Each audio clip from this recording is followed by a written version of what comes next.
synchronized sips. That's right. Not quite in sync, but pretty close.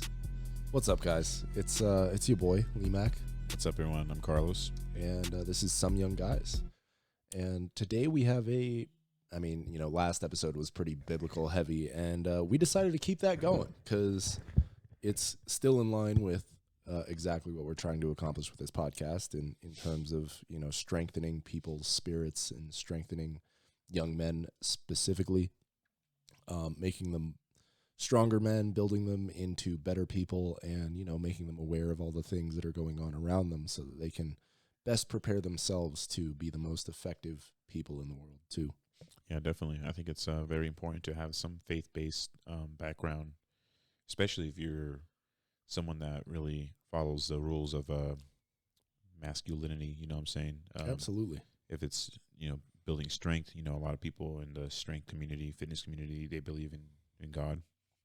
I'm not saying everyone, but I say most of us. Yeah. We have some sort of spiritual faith, belief. Yeah, something like that. And that's because, man does not live on bread alone. I don't remember what scripture that is, but I think it was Jesus saying that to Satan when he was being tempted in the desert, because Jesus spent 40 days. For those that don't know, Jesus spent 40 days in the desert, not eating or drinking, and the devil was tempting him. Yeah, this was Matthew 4:4, and let's see, King James Version. And can I get the whole? Whatever. He answered and said, "It is written, man shall not live by bread alone, but by every word that proceedeth out of the mouth of God." Now, that is, I actually didn't plan to talk on this scripture. I have another scripture in mind that I was planning on talking on, but that's a very good one that we need to be aware of, because it's not necessarily, in my opinion, saying that in that scripture, obviously you're reading it from a Christian perspective, but if you wanted to take the most secular perspective possible, it would be that human beings don't really get through life without having some sort of spiritual belief. You can see this with people that believe in crystals and astrology and numerology and all kinds of different ologies and cults and whatever, and whether they're worshiping themselves, money, science, there's all kinds of things that people end up worshiping. Politics, for one, that's a big one today, like wokeism and all of that. That's a kind of a cult in the way that they kind of force people to follow the beliefs, even though there's contradictory beliefs in wokeism and stuff like that. So when we see the way the world is going today and a lot of evil that's been going on, you can really see how people don't live on just bread alone, because there's a religious fervor even among people that claim to not be religious or say that they're spiritual. There's a religious fervor towards their beliefs that even if you give them the best facts, they're still going to believe that, kind of like a lot of religious people do. So it's very telling that man does not live on bread alone. You're going to be affected by faith one way or another, whether you want to or not. You're going to be having some spiritual battles that you're going through, whether you believe in it or not. That's just how it is. That's how it seems to me, that whether you're spiritual or not, you're going to have some spiritual effects going on in your life. Oh, definitely. There's a lot of people don't believe it, but it's a whole spiritual realm that we live in. There's ghost, obviously, and there's people that watch that and believe in ghost. And then you're telling me you don't believe in God? Kind of doesn't make sense. It's like it's all spiritual. There has to be something more than in our realms. We still don't even have an answer for consciousness. What consciousness is? What I saw that creates consciousness? I saw that. I kind of like update my phone with like news, and it kind of like sends me notifications. And then there was an article about, I didn't get to read it because I was busy at work, but I just saw it pop up. How it's how scientists are like saying, or have we been wrong about consciousness this whole time? What do we even really know? So it's like whatever we thought it was, it might not even be that.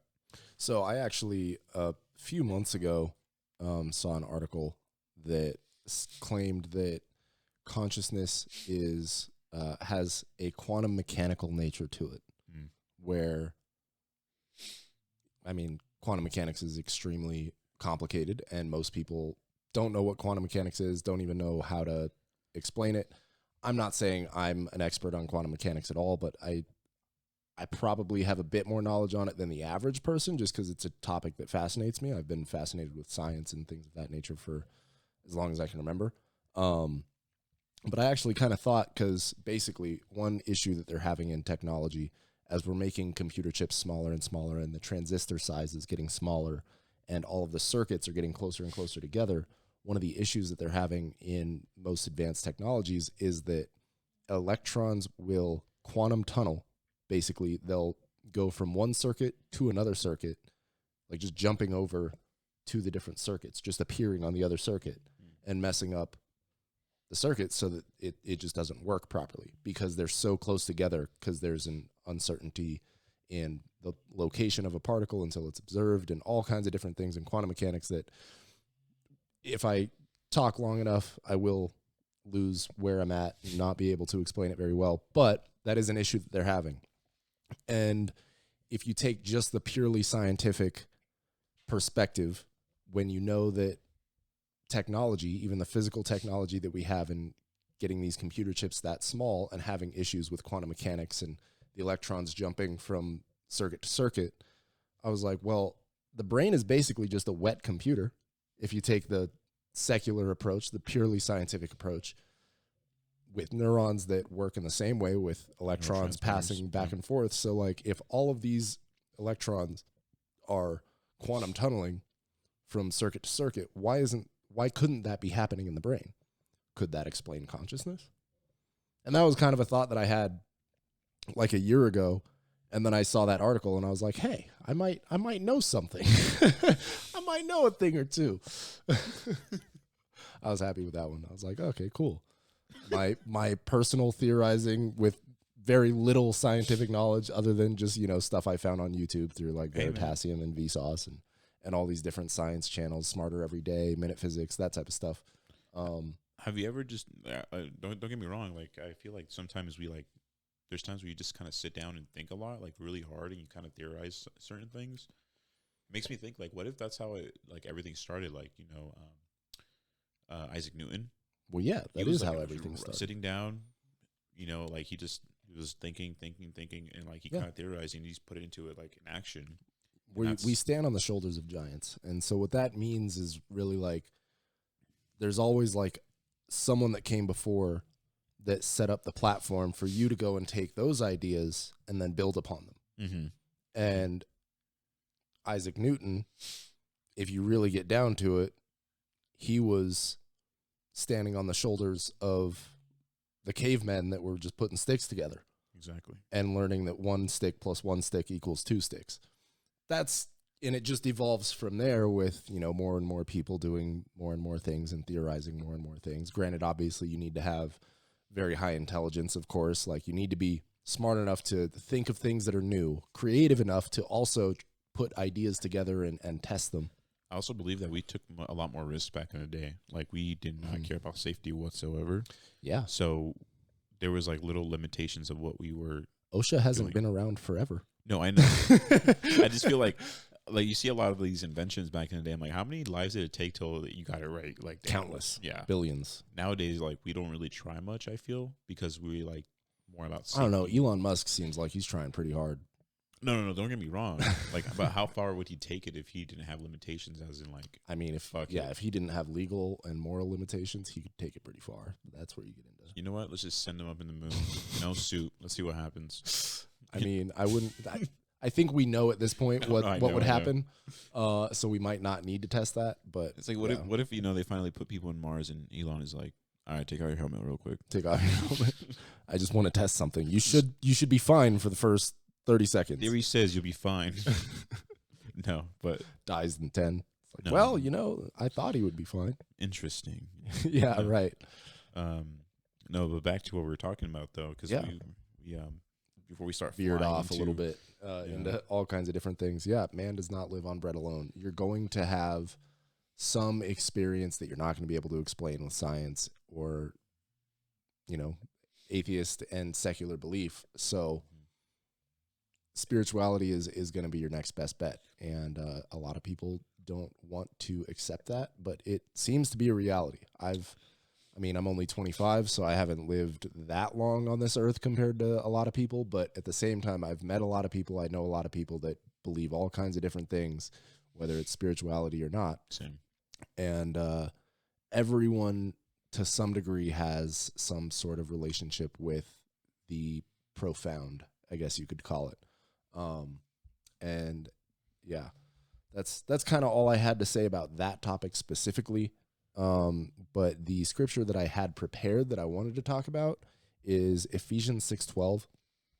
Here we are turning into Biblecast. Last episode, this episode, a few episodes before. But yes, Ephesians 6:12 is, "For we wrestle not against flesh and blood, but against principalities, against powers, against the rulers of darkness in this world, against spiritual wickedness in high places." I think we've probably talked about this or mentioned this scripture before. This is one of my favorite scriptures because it just seems to be true.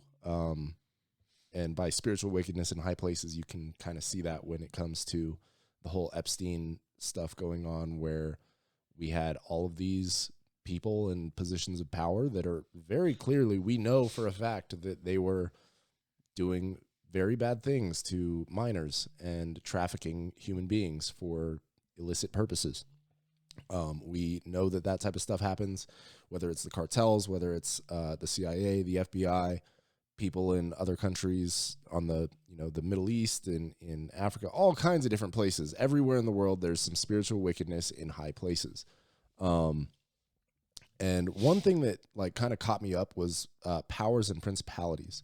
And what I used to think was that the powers and principalities was just like people with power, and principalities as in, organizations or like government organizations, for example, like the IRS could be considered a principality. The FBI could be considered a principality. But I watched this one guy's YouTube channel. His name is Wendigoon, and great YouTube channel. He's got like 3.2 million subscribers now. Really cool, interesting channel. He likes a lot of like horror films and horror movies and breaking down like these different YouTube channels that do scary stuff. But he's also a devout Christian and has a lot of Christian themed videos as well. And one of the videos that he was talking about, the 9 types of biblical angels. And I'll pull up the 9 types and put it on screen in a second, but for myself to be able to read it to you guys. So there's the biblically accurate angels, terrifying looking. There's a reason they said, "Be not afraid," every time they would appear in the Bible. You guys should see it on screen now soon. But yeah, there's the seraphim, the cherubim, cherubs. They don't look like they look in Greece. The babies with harps and bows and stuff like Cupid. Mm-hmm. Yeah, that's what they say cherubs are. But no, cherubim are, 4-headed, 4-winged. They look scary. They're angels technically. But yeah, there's the seraphim, the cherubim, the thrones, dominions, powers, virtues, principalities, archangels, and angels. And so what you see in there is that there are powers and principalities. And something that's interesting to note is that when the devil rebelled against God, and then was cast down into hell, he took a third of the angels down with them to become demons. And so I would imagine that he took a third of each type of angel, maybe not each type, but the 2 lower tiers there where the principalities and powers are. I would imagine he had some of those with him. So my thinking, and what Wendigoon also pointed out, and probably a lot of people's thinking, is that the principalities and powers are really those former angels, those demons that are influencing people in high places. I see what you mean. Through spiritual wickedness. That makes sense, actually. Right? Interesting, yeah. Yeah. It's a very interesting topic. It is. It makes you think a lot, too. Like, it makes you... I don't know. That was good. It made me think right now. Like, it just makes you think, like, how... You can see it, you can see it in reality. With all these people, like, fighting for power, wanting power, greedy for money and all that authority and whatnot. More of these organizations in the world. Especially right now, you can see all over TV. Yeah, it makes you think like, are we getting closer to Armageddon? Yeah, absolutely. And they say another scripture that I wasn't intending to quote, but the root of all, or the love of money is the root of all evil. A lot of people misquote that, saying that money is the root of all evil. It's not. It's the love of money is the root of all evil.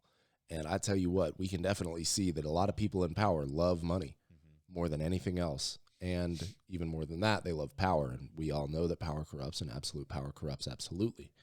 And the people in power, once you get to a certain level of money, there's not much else that you can buy. Like you got $100 million and a consistent stream of income where you're making maybe $1 million a month or $1 million a year even. There's not much that you can't buy aside from politicians, and politicians control things. And really that just buys you power. Money can buy you power once you get to those levels. Yep. And if you're usually, you don't get to that level of success if you don't have something a little bit wrong with you. I think there's all those people that have that kind of money tend to have some demons in their closets. We'll just say some skeletons in their closets. It's quite scary. You know, I noticed a lot of people that, like, you know, there was an artist that finally hit like a peak where he's like, well, A-lister, like well known. He made like millions already. But he really recently made a song, and the song already sounded demonic. And then the music video was him signing a contract over to these like powerful, rich white men. But like they weren't like demonized or anything. They were just like kind of laughing and like, you know, happy that he was signing the contract. That's symbolism. Exactly. That was definitely symbolism to say he's signing his soul. Exactly. I mean, you see that with Lil Nas X. Like, with everyone. That music video he made, I can't even remember what it's called, and I don't want to name it. But where he was twerking on the devil. Yeah. Okay, personally, I usually don't get like disturbed or anything, but that like gave me creep out chills, you know? Mm-hmm. It just made me realize like, sorry, but like it made me realize like, damn. Matter of fact, since we're talking about rap and spiritual wickedness in high places, so back in the 80s, 90s, when hip-hop was first becoming a thing, I think I might have sent you this video on Instagram, but essentially a lot of the famous and bigger rap groups and rap artists were talking about conscious things, talking about power of the people and freedom and peace and love and all kinds of different things. Like people like Outkast, people like I mean, maybe not necessarily Run DMC as much, but Wu-Tang Clan, all these different like old school artists, Ice Cube. Immortal Technique. Immortal Technique is another one that's really good. All these different artists were talking about a lot more conscious, not killing your brothers and sisters, essentially, not doing drugs, not selling drugs. They weren't rapping about all that kind of stuff. Girls and all that stuff. Yeah, exactly. They were rapping about more conscious things like empowering yourself and developing yourself in a lot of ways that, you know, other genres of music are also doing that aren't rap. But there was apparently a memo sent out. My mom actually told me about this. It had to be like 20-some years ago that she told me about this. Granted, I was 5, so maybe not when I was 5. Something like 15 to 20 years ago, my mom was telling me about a memo that was sent to MTV to take all of the conscious rap out of the mainstream media and just promote gangster rap. And I mean, we all see how rap has such an influence on especially minority communities, the disadvantaged communities, and then they emulate that genre of music. They emulate that lifestyle, and then they choose that lifestyle because that's what they think success is, because all their favorite rappers are doing that. And it always has disturbed me and still does disturb me a lot that no one really cares for the more conscious styles of rap. Like, I mean, J. Cole even has some less conscious songs, but most of his stuff that's more modern is very conscious. A lot of his stuff is very conscious, and like For Your Eyes Only, that's one album that I really like, honestly. That's a good one. That's a really good one. Logic too is a good one too. Logic is decent. He's not bad. Kendrick Lamar has some good ones. He's a little hit or miss. I don't know. Hit or miss, yeah, definitely hit or miss. He has some good ones. J. Cole, I think, bats not 1,000, but he bats a pretty good average of being more conscious, I would say. Still, of course, has his, lustful songs, of course, because who doesn't at this point? And even, Outkast and them, they all had those songs too.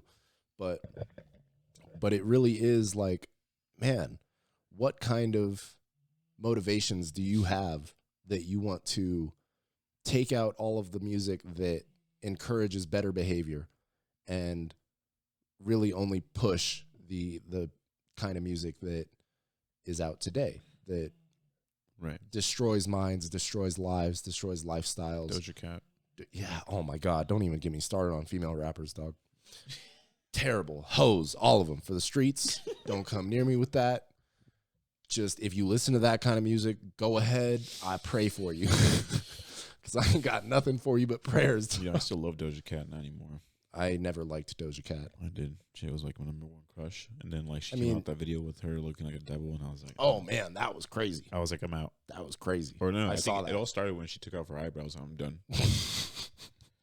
Yeah, they be doing crazy stuff. And actually talking about, rap and taking all of that and influencing minority communities especially. Oh man, there were some thoughts I had this weekend that I came to the conclusion that I came up with a theory that all of the government control schemes and all of the evil stuff that we're seeing them do to pretty much everyone nowadays, that they used to primarily do to minority communities. Like, for example, they injected crack into minority communities. Now we have the fentanyl epidemic. Oh, yeah, that's wild. There were, the Tuskegee experiments that was on. They were injecting African Americans with syphilis to test the effects of syphilis and, see what happens, how to treat it, essentially. And, that was their excuse, but they tested it on unsuspecting African American people from the Tuskegee school. And my theory is that all of those things were done not necessarily because they were minorities, but because minorities had the smallest voice back then. And so if you do something to a minority group, they're less likely to be able to stir up a rebellion against you, since the majority group isn't being affected by it, and they probably won't go along with whatever it'd be easier to demonize a minority group that's acting out because you're mistreating them than it is to demonize the entire populace. I get what you're You know what I'm saying? So, like, they tested all of these different control mechanisms on all of the minority communities to see how effective they were to perfect their control.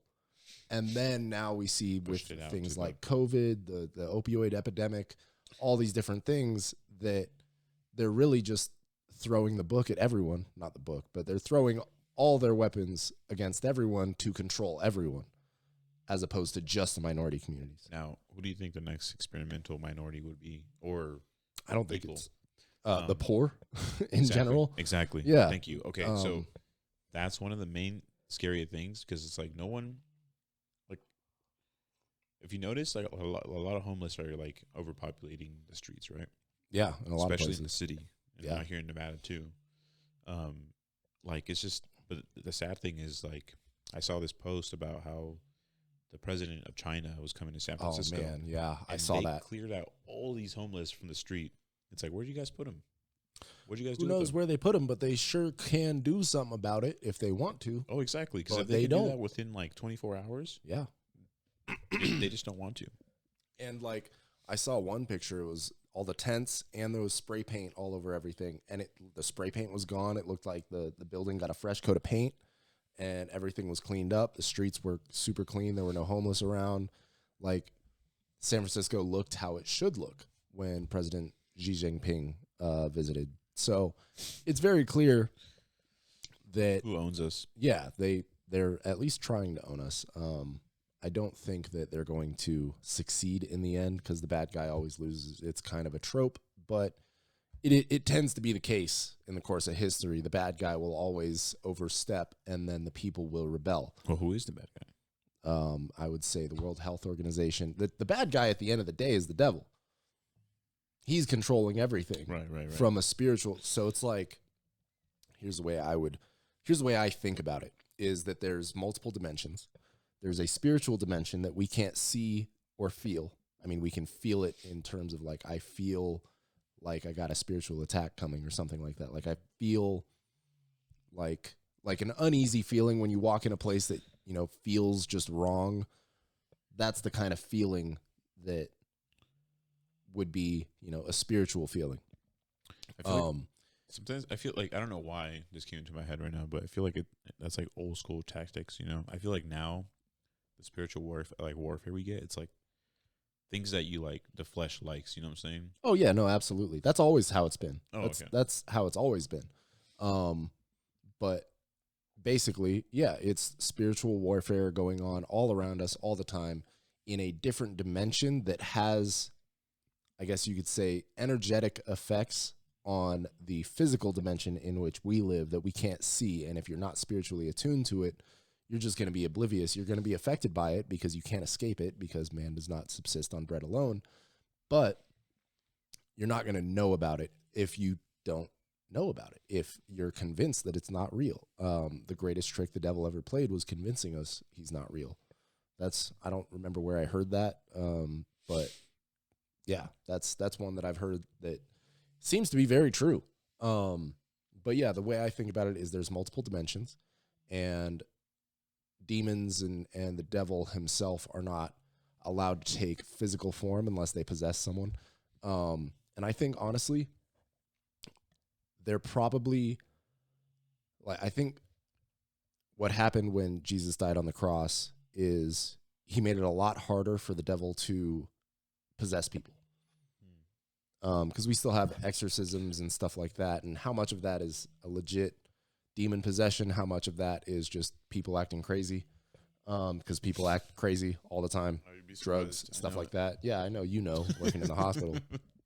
I mean, I see them on the street all the time. How many of them are demon possessed? How many of them are just on drugs? And how much of that is just the same thing? Yeah.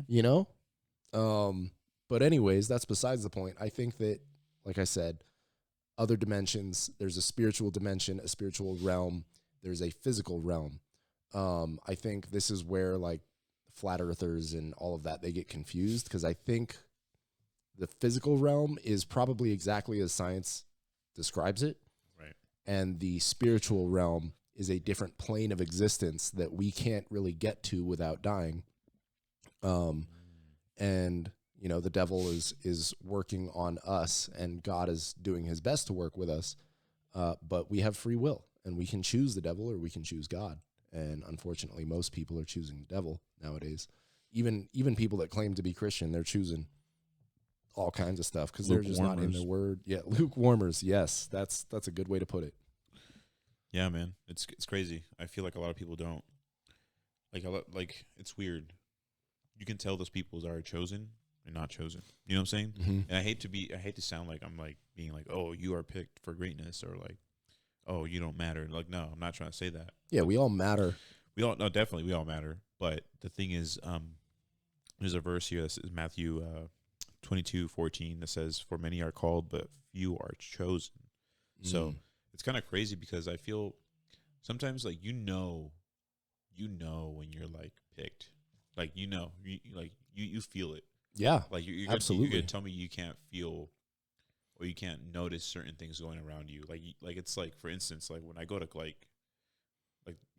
there's times where I would go out, and in the midst of everything, people drinking, you just get this sudden feeling, and I've been seeing it more often on TikTok too. Is like when you go out and it reminds you why you don't want to go out, and you just kind of like, well, there's times where I go out and I look at all these people, I'm like, why is this fun for them? I don't understand. I don't understand how this is awesome. Like, this is life. Being out, drinking, I get it. I've had my funs. I've had my times where I just slipped off and I was going down a dark path, but excuse me. I thank God, like, he literally picked me up and slapped me around. He's like, dude, this is what you wanted. This is what your life wanted to be. And then, it takes a lot of discipline to wake up from that, for another one, flesh lifestyle. Yeah. Flesh indulgent lifestyle. It take and then, like, just to back up that verse, it says, "For the Spirit God gave us does not make us timid, but give us power, love, and self-discipline." Like, you have the power, you have the discipline to change your ways, look for better and positive, alternatives. Separate yourself from these people that drag you down. I bet you 100% that if you separate yourself from these people, they will stop texting you, stop calling you. They'll start talking about you behind your back. They'll start making up things, make you. No, they'll probably make things up, but you won't hear it because you ain't gonna be hanging out with them. Yeah, but they won't. They'll be your friends when you're drinking and fair weather friends. Yep. And then once you get into some deep shit or like, hey man, like this happened, I need some help. They'll be like, oh my bad, I can't help you. Like they're not really there for you. Yeah. Yeah. No, I've luckily for me when it comes to the going out and partying and drinking and that kind of culture, I had family members that indulged in that a lot when they really shouldn't have. Like as adults with kids, they were doing all that, clubbing and partying and all of that. And I never really had a desire to join in on that and to go clubbing out with them. But I also saw how it affected them and affected their ability to provide for themselves and their families when they were doing that less. Like when hard times hit, if they had spent their money investing, if they had spent their money on, beneficial things as opposed to just going out and partying and drugs and all of that, they would be in a much better place now. And I got to see that before I was really of age to partake in that lifestyle. And it always had an effect on me of like, well, I really don't want to do that. I see how it acts. I got to learn what not to do through them, and have never really had much of a desire to do that. Like I've never really had an interest in rave culture and going to raves or anything like that, because I know it's a lot of just drugs and sex and all of that. And sex is fun, of course, but at the same time, who are you doing that with? You're building a spiritual bond with someone. Exactly. You may not recognize it, but you are. And the more you do it, the harder it is to create a spiritual bond with someone else. If you want to settle down and have kids at some point, it's going to be a lot harder to really dedicate yourself to that one person because of all the other experiences you've had before. You're always going to be comparing to the last one or 10 people before or whatever it is. So it's really hard to come back from that lifestyle. You can, of course, but it's very difficult to come back from that lifestyle and live a, I guess a lot of people would find it boring, but white picket fence type kids, all that traditional type stuff. Bro, that ain't boring. It's just peaceful. It's peace. Yeah, it's a lot harder to live a peaceful life once you've lived that life before, because you've got all those connections back then. You've got all those memories that might haunt you. You got some trauma from that too, for sure, because you're going to make mistakes in that kind of lifestyle, doing all kinds of crazy stuff. And who knows, you might make some enemies that stick around longer than you think, and they might be spiritual enemies. Yeah, man. You got to pray on that. More often than not, they're going to be spiritual enemies, but you might have actual physical enemies that might want to do you some harm. But yeah, so luckily for me, I was exposed to that lifestyle in a secondary kind of way, like a secondhand smoke type thing, and just understood, okay, that's not really what I want for myself. I got to see multiple different lifestyles and ways of going about life that I could really see, like, okay, that's what it's like to do all that. Do I really want that, or are there better things? Oh, this person has outcomes that I really like, and they didn't do all of that. Maybe that has something to do with it. Yeah, of course, I've been to bars and stuff like that and gone to the club a couple of times and never really had a great time at the club at all. Can't hear anyone talking or thinking or anything like I can't hear myself think. I can't really talk to anyone because I'd rather talk. Obviously, here I am on a podcast. You gotta be yelling and shit. Yeah, you gotta be yelling. There's all kinds of sweaty ass people doing dumb stuff. There was one time I stayed until closing and there was a fight right there. Like 4 people got bloody faced and stuff like that. And I was just like, this is not where because one of them had a gun. Granted, there's metal detectors, so I doubt any of them had a gun. But you never know. Somebody might have a gun and start popping off, and you get shot because you were in the wrong place at the wrong time. Exactly. That happens all the time. You don't need that. Don't need that. I mean, shoot, even down in Sacramento, there was a dude that had a full auto Glock last year. I can't remember exactly when it was, but dude had a full auto Glock, started busting shots at the street because he saw one dude that he wasn't fucking with, but he was in a crowd, and dude just like in the crowd because he was aiming at one dude. Like, I don't know who, if anyone, died. Then your face if he missed. Hopefully he was holding it sideways and missed everybody, but I don't remember, honestly. But I know that he did shoot into a crowd, and I mean, that's in California. You can't have a full auto Glock. That shit's illegal. Super illegal. That's a felony. You can't have a full auto Glock anywhere unless you go through the proper channels, because you can get full auto guns if you go through the ATF and you have an FFL and all kinds of different, there's loopholes to, not loopholes. There's a whole lot of hoops you have to jump through to get anything like that. It's very challenging. But yeah, it's wild. Yeah, it is wild. That's crazy. Yeah, don't get yourself put on a t-shirt. Come on. Yeah, seriously. Seriously. And that's probably a dude that emulates what rappers do. No, I mean, yeah, man. It's crazy. Like a lot of times I went to a karaoke bar one time, just for karaoke. Mm-hmm. And literally this guy got his ass beat. As soon as he walked outside, he got jumped. And I'm like, bro, that could have been me if I was like drunk or anything. Dude probably said the wrong thing to the wrong person, wrong thing to the wrong girl. And like, when people are drinking, that's why there's the other verse that says, keep your mind sober, because the enemy's always preying around like a hungry lion. Yeah. And then, why do you think beer's called, some drinks are called spirits? Yeah. They're all called, because they're literally spirits manifesting wine into and you. Spirits. Yeah. There's so many stores that are called wine and spirits. Yep. It's wild. Because it does allow different spirits into your mind, into your soul, into your life. There was something I was going to say, but now I can't remember. Drinking. There's one scripture. I can't remember the full thing, but I know it ends with, it is not for kings to drink.